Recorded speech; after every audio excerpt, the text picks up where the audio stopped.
आवडे भाई ये काय हो, काय झालं? टीव्ही तो रिमोट खेळा. इथं काय समोर आहे?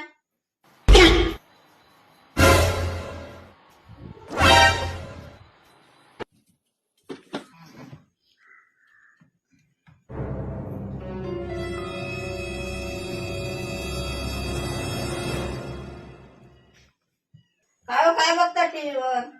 काय नाही गो, सगळ्या चॅनल वरती एकच कोणतरी येडझोई येऊन बसलो हा. सगळे चॅनल बदलले तरी तू एकच येडझोई आहात.